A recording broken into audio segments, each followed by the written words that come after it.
You will hear a number of different recordings, and you will have to answer questions on what you hear.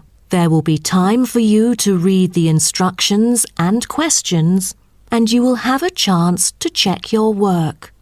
All the recordings will be played once only. The test is in 4 sections.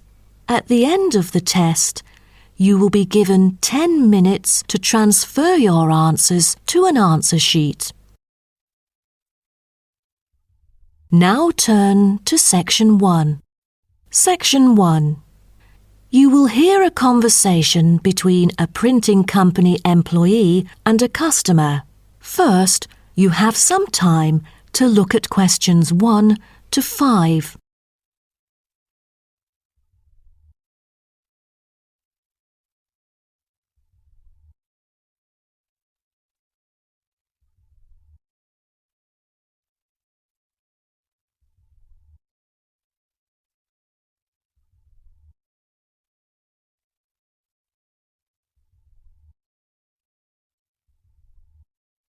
You will see that there is an example which has been done for you. On this occasion only, the conversation relating to this will be played first. Good afternoon. Welcome to Matrix Printing. I'm John Smith. How can I help you? Good afternoon. I'm here to reprint a brochure for our hotel. There are some pages that need revising. The customer says the brochure sample needs revising. So, brochure has been written in the space. Now we shall begin. You should answer the questions as you listen, because you will not hear the recording a second time. Listen carefully and answer questions 1 to 5. Good afternoon. Welcome to Matrix Printing. I'm John Smith. How can I help you? Good afternoon. I'm here to reprint a brochure for our hotel. There are some pages that need revising. Sure. How may I address you? Oh, I'm Mary Jane from Central Hotel Chains. Nice to meet you. I've got samples of the previous version. I assume it is your company's advertising brochure. Yes. What exactly is the problem? Well, it was printed the year before, so some of the information is already out of date. There are also a couple of problems with the layout. Firstly, the letters of the address on the front page are far too small. It's hard to see when glancing at the cover. How big do you need it to be? Increase the letters by 3 font sizes. Just a minute. Let me take notes of your requirements. Okay, what else needs changing? The information regarding the pool should be deleted because it is currently under renovation and is not available. So, all of the relevant descriptions on page 2 should be removed? What do we replace it with? We can't just leave the whole page blank. Just fill it in with the introduction of our newly opened gym. I've included all the relevant information here in this flash drive. Let me check. I see. No problem then. What is also bothering us is that the description under the top photos on page 4 is incorrect. The word lounge needs to be replaced with reception. Fully noted. Is that all? No, there is more. Turn to page 5. We feel that showing merely the picture of our exterior and interior decoration does not fully represent the appeal of our hotel. On second thought, we've decided to use a picture with the view of the hotel. Do you have the original copy of the picture? Yes, it is also enclosed in the flash drive. Okay, we'll re-edit the whole layout of the photos. Great. Before you hear the rest of the conversation, you have some time to look at questions 6 to 10.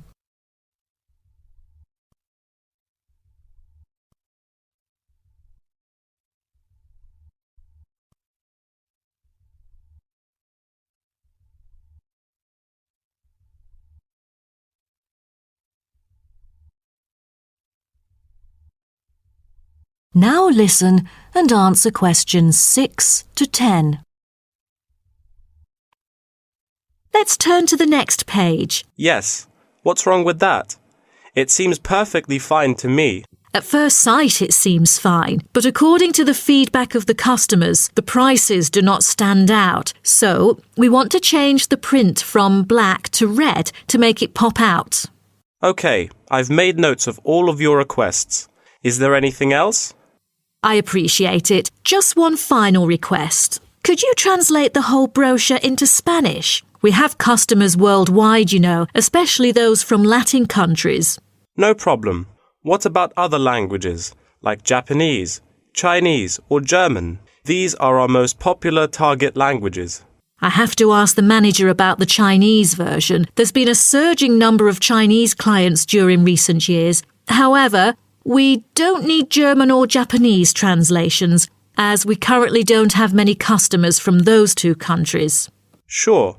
Just keep me updated. So, roughly, when could we get the revised print? We need it before the end of July. It's late June now. Roughly, it'll take 3 weeks to re-edit. So it will definitely be ready before the deadline. Great. To where shall we send the samples? The address is number 9 Green Drive, Clifton, NY 21300. How do you spell Clifton? CLIFFTON, Clifton. And the telephone number? It's 9030366602. Also, if you have any further questions, you can reach me through this number. Okay. That is the end of section 1. You now have half a minute to check your answers.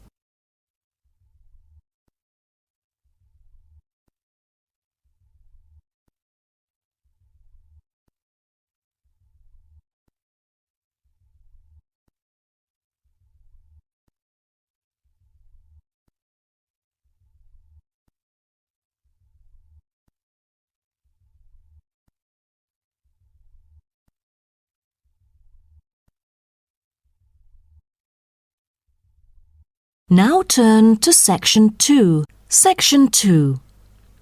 You will hear a guide talking to a group of visitors about a national park. First, you have some time to look at questions 11 to 16.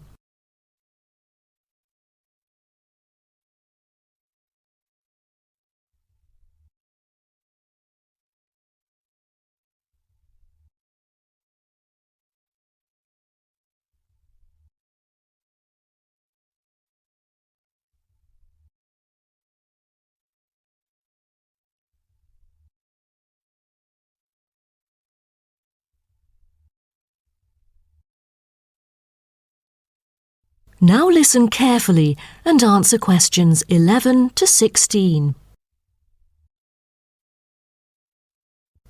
Welcome to Byron National Park. I am Jim Carson, your tour guide for the trip. First, I'd like to give you some basic information about the park. Covering 7,000 acres of land and spanning across 3 states, Byron National Park was established to protect the area's most spectacular scenic values.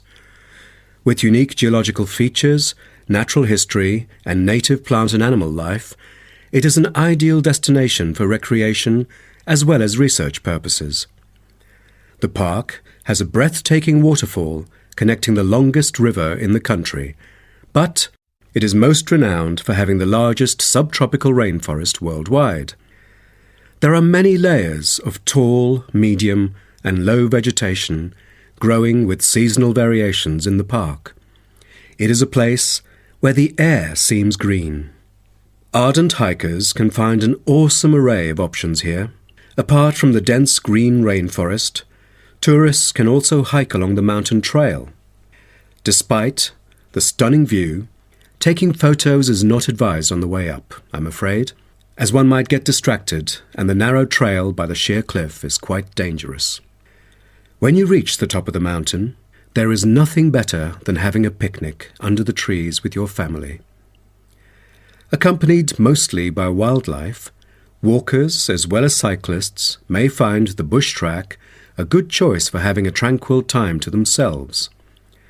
As your tour guide, I suggest that only expert hikers take the creek circuit, because its beautiful and inspiring scenery through the subtropical jungle is paralleled by its physical challenges. A list of transport is available within the park. Bicycles are a popular choice, as it is the most flexible way to get around. Electric trams are temporarily closed for maintenance. Boat trips down the river are an ideal way to spend a tranquil afternoon. Rest assured that transport within the park is covered in the bill. Extreme sports is another highlight of the park. There are, for adventurous grown-ups, especially those who are comfortable with having a racing heart, scary as it may sound, it is actually safe to participate in extreme sports under strict instructions and close supervision. Abseiling is available regardless of the weather. It is a fun way to overcome fear of heights, gain new skills, and get an adrenaline rush. Bungee jumping and paragliding are also available, except for during the summer. At this point, you might worry about meals here. Well, even though there is only one restaurant in the park at the moment, the variety of dishes is astonishing. There are 2 meals included in the price. Just get your meal ticket at the reception before dining. Also, there is no need to make reservations or worry about availability, since there are plenty of tables. Before you hear the rest of the talk, you have some time to look at questions 17 to 20.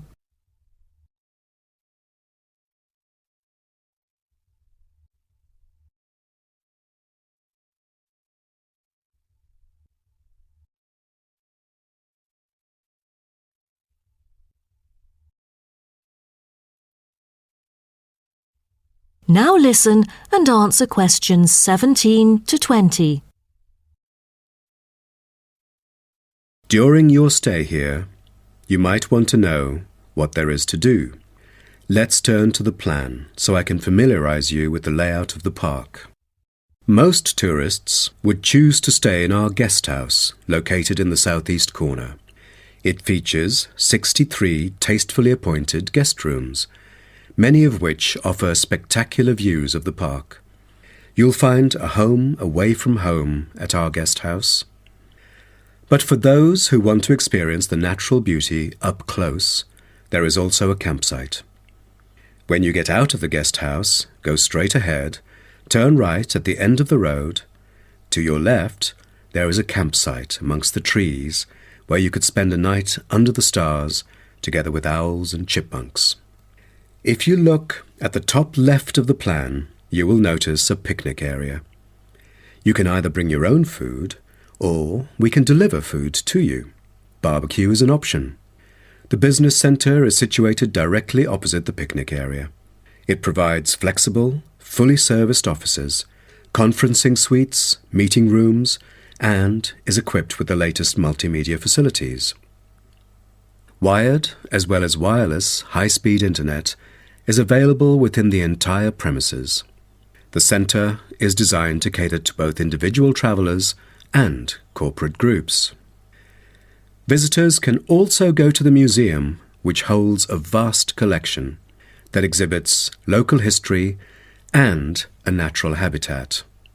You start from the guest house, just turn left at the first conjunction, then walk past the tea house, turn right. You'll see the museum after making the third right. Have you found it? Pretty easy, right? To spend a delightful afternoon with a book and a fresh cup of coffee, you can go to the only cafe in the park. From the guest house, you go straight, then take the second right, and you'll see the cafe right in front of you. You might want to check out our all-season tennis court, which offers instruction for all ages and skill levels. It is located right opposite the cafe.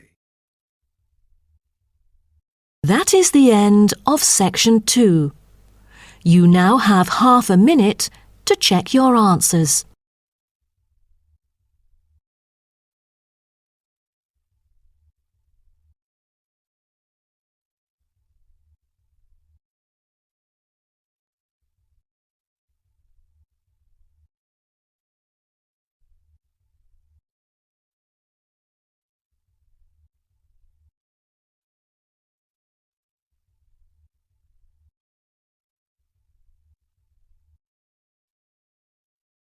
Now turn to Section 3. Section 3.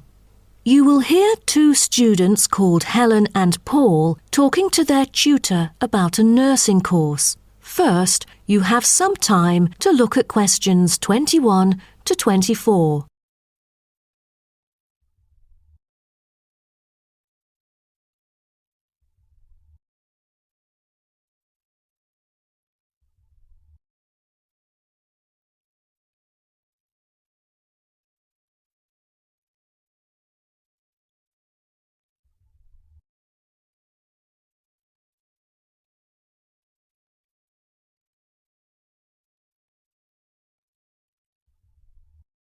Now, listen carefully and answer questions 21 to 24.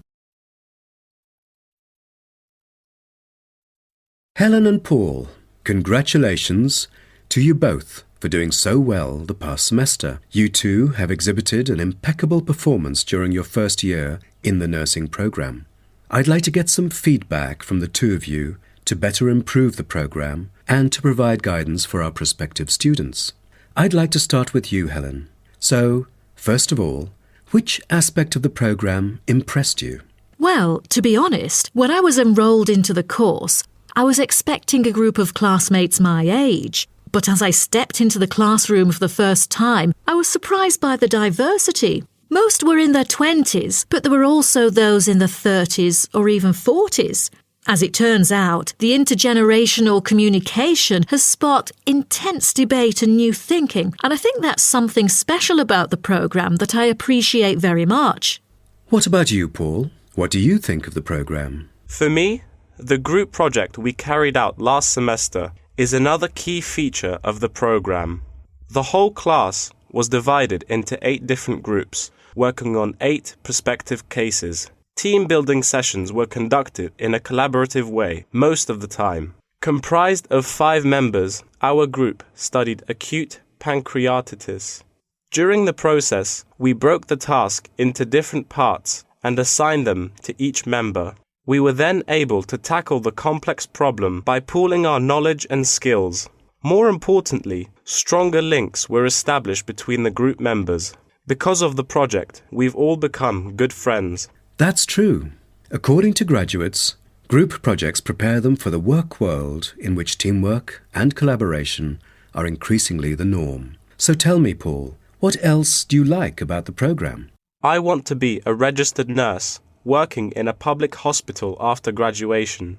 So the internship provided is a valuable opportunity for clinical practice in a supportive learning atmosphere. However, I was amazed by the amount of written assignments, since I thought the course should have focused more on practice-oriented learning. Well, I have to disagree with you, Paul. The essays demonstrate your understanding of the course.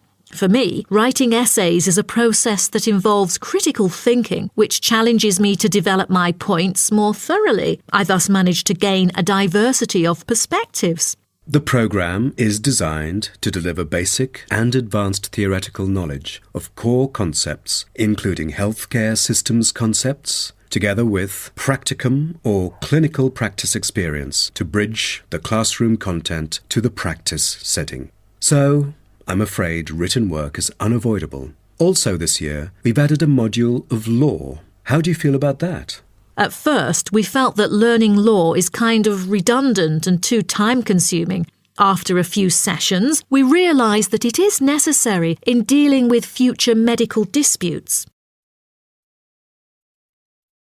Before you hear the rest of the talk, you have some time to look at questions 25 to 30.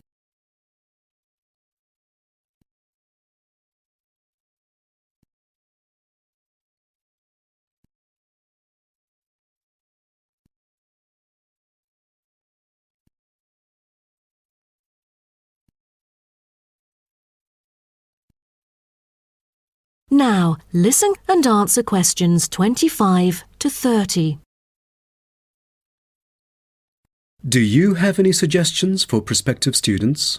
What bothers me most is handing in essays on time. I almost missed the deadline once because there were 3 essays due within the same week. So rationalizing your time is critical. Well, that's true. The lectures deliver so much useful information. I have poor memory, so I kept making notes and revisiting them on a regular basis.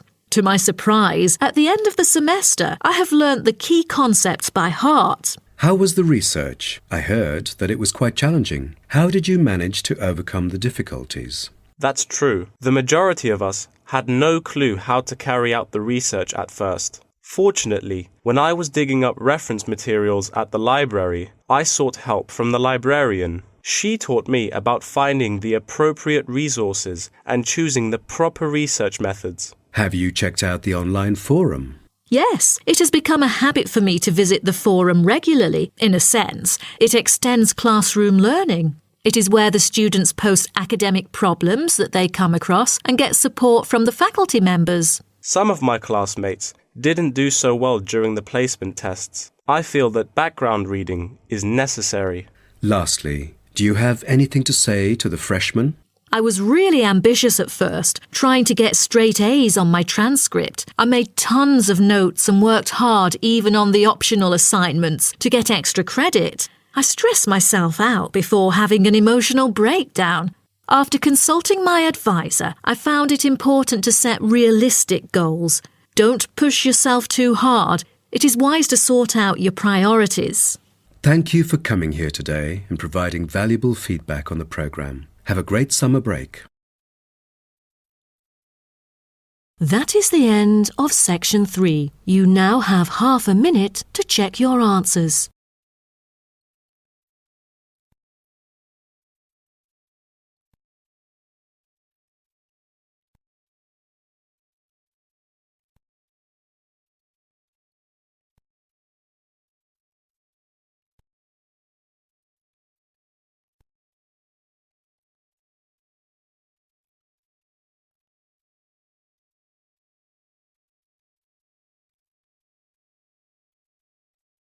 Now turn to section 4. Section 4. You will hear part of a lecture about African penguins. First, you have some time to look at questions 31 to 40.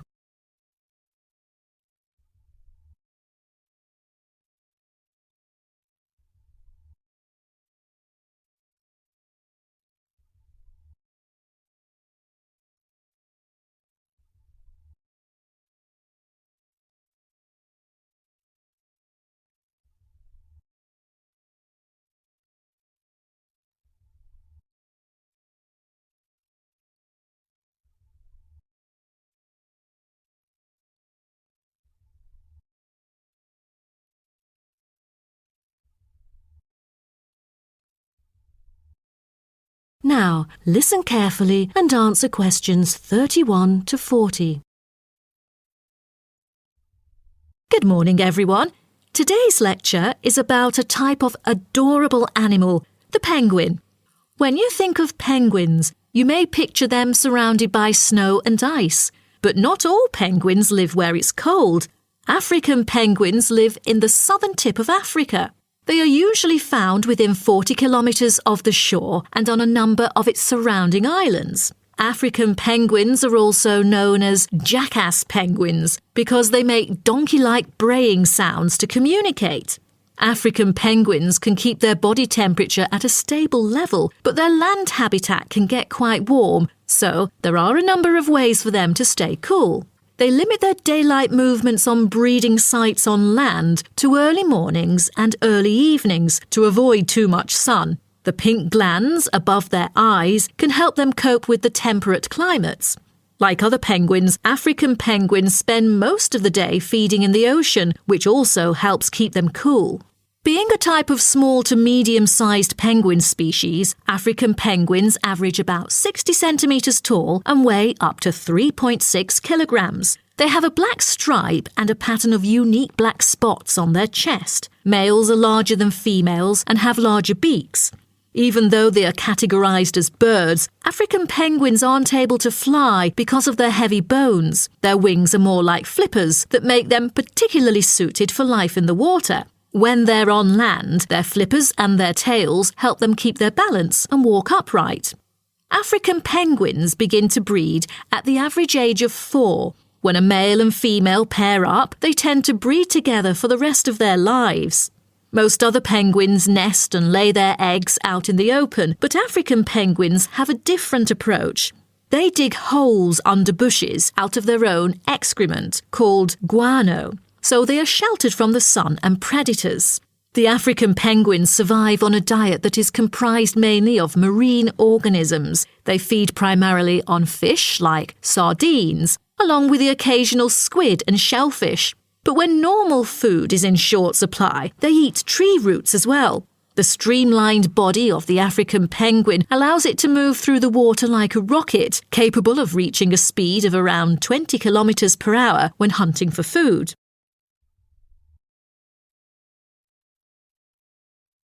The African penguin's smaller size means that it has many predators both in the water and also on dry land.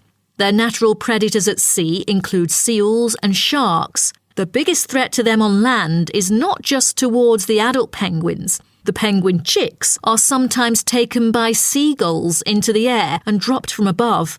The seagulls could thus feed on them. At risk from predators, young penguins are protected for about 40 days after hatching by both parents. They will leave the colony when they are between 3 to 5 months old and will return a few years later. The entire surface of their body is densely covered with feathers, which fall off during the winter. This process is called molting and takes about 3 weeks to complete. During that time, they are unable to forage. Therefore, prior to this, African penguins spend about 5 weeks laying down fat deposits.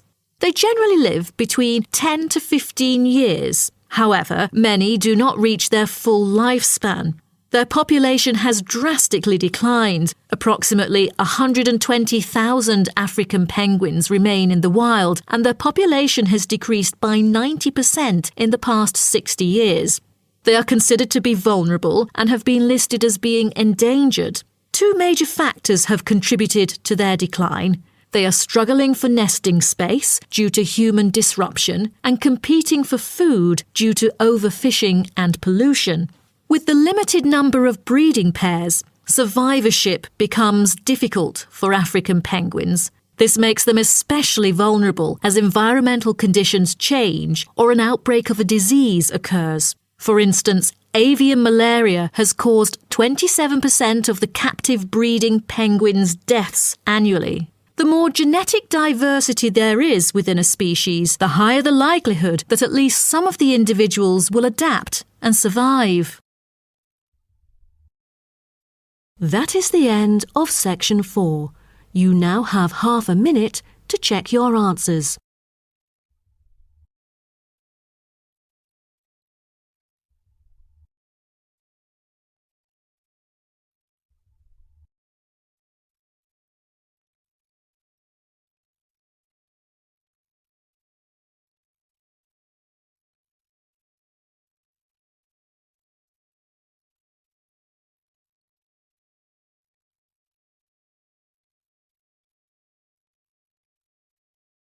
That is the end of the listening test.